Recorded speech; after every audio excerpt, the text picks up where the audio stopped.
वो है दोहा किस ज़बान की एक कदीम सनफ़ सुखन है। तो दोहा जो है वो दोहा हिंदी ज़बान की है। किस ज़बान की? हिंदी। अगला जो सवाल है वो दोहे में कितने मिसरे होते हैं। तो जैसे कि नाम ही से पता चलता है दोहे में कितने मिसरे होंगे? दो। कितने? दो। ध्यान रखना है, दो मिसरे होते हैं। अगला जो सवाल है वो है दोहे के हर मिसरे में कितने चरण होते हैं। तो ध्यान रखना दोहे में कितने मिसरे होते हैं? दो मिसरे, और उसके हर मिसरे में दो चरण होते हैं। तो टोटल एक दोहा में कितना चरण हो जाएगा? 4 चरण। ध्यान रखना है। अगला जो है वक्फे से पहले का हिस्सा क्या कहलाता है। तो जैसा कि मैंने अभी बताया दोहे में दो मिसरे होते हैं और हर मिसरे में क्या होते हैं? 2 चरण होते हैं। तो उनमें से हर मिसरे में 2 चरण देने के लिए एक क्या होता है? बीच में एक वक्फा होता है, इस टाइप से। ठीक है, तो उसको क्या बोलते हैं? तो वक्फे से पहले का जो चरण होता है, हिस्सा होता है, उसको सम चरण बोलते हैं। क्या बोलते हैं? सम चरण बोलते हैं। और वक्फे के बाद का हिस्सा क्या कहलाता है? तो विषम चरण कहलाता है। क्या कहलाता है? विषम चरण। जैसे हम लोग पढ़े होंगे ना, सम संख्या विषम संख्या, तो उसी तरह से वक्फा कॉमा टाइप इस टाइप का होता है। ठीक है, तो वक्फा से पहले का जो हिस्सा है वो सम चरण है और वक्फे के बाद का हिस्सा क्या कहलाता है? विषम चरण कहलाता है। वेरी इंपॉर्टेंट क्वेश्चन, आप ध्यान रखेंगे। अब ये भी काफ़ी इंपॉर्टेंट क्वेश्चन है। वक्फे से पहले का चरण क्या कहलाता है? हिस्सा सम चरण कहलाता है। सम चरण में कितनी मात्राएं होती है? ध्यान रखना है, 13 मात्राएं होती है। कितनी मात्राएं होती है? 13 मात्राएं होती है। आप बुक में देख सकते हैं। तो सम चरण में कितनी मात्राएं होती है? 13 मात्राएं होती है। कितनी मात्राएं होती है? 13। आगे देख लेते हैं। आगे जो है विषम चरण। क्या है? विषम चरण में कितनी मात्राएं होती है? तो विषम चरण में होती है 11 मात्राएं। कितनी मात्राएं होती है? 11। विषम चरण में कितनी मात्राएं होती है? 11 मात्राएं होती है। ध्यान रखना, वेरी इंपॉर्टेंट क्वेश्चन है। आगे जो शामिल निसाब दोहा को किसने लिखा? तो जैसे कि हम लोग इसमें देख रहे हैं, दोहा जो है वो किसके द्वारा लिखा गया है? ज़फ़र गोरखपुरी के द्वारा। अब किस तरह से इसको याद करना, सारे चैप्टर्स के राइटर्स को, मुसन्निफ़ को, तो मैं आपको ट्रिक वाला वीडियो में बना चुका हूँ, उसको आप प्लेलिस्ट में जा कर के देख सकते हैं।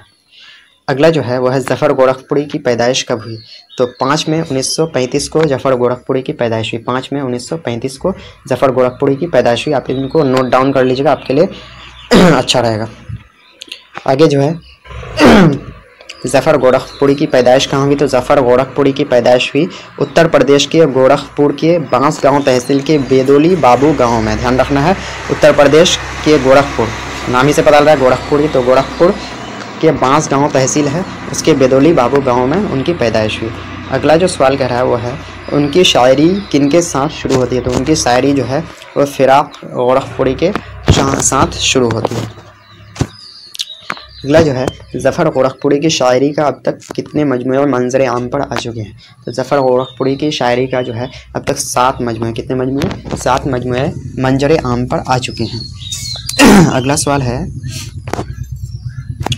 अगला सवाल जैसे कि आप देख पा रहे हैं, कह रहा है ज़फ़र गोरखपुरी के 7 होगा, 7 मजमूओं का नाम लिखें। यानी कि ज़फ़र गोरखपुरी का जो 7 मजमूआ है उसका नाम लिखना है। ज़फ़र गोरखपुरी के 7 मजमूए का नाम लिखना है। तो उनमें से है तेशा, वादिय संग, गोखड़ों के फूल, चिराग चश्मे तर, आर पार का मंजर, ज़मीन के करीब और हल्की ठंडी हवा। ये जो है ज़फ़र गोरखपुरी के जो है मजमूओं का नाम है। कितने मजमूए हैं? 7। ध्यान रखना है।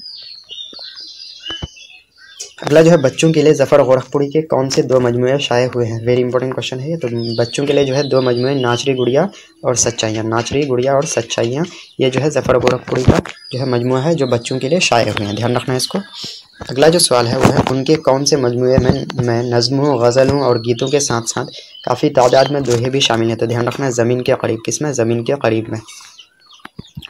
अगला है ज़फ़र गोरखपुरी ने किन किन मुल्कों का दौरा किया। तो ज़फ़र गोरखपुरी ने जो है अमेरिका यानी कि यूनाइटेड स्टेट्स ऑफ अमेरिका, सऊदी अरब और मुत्तहिदा अरब अमीरात यानी कि इमारात यानी कि UAE यानी कि इन मुल्कों का दौरा किया।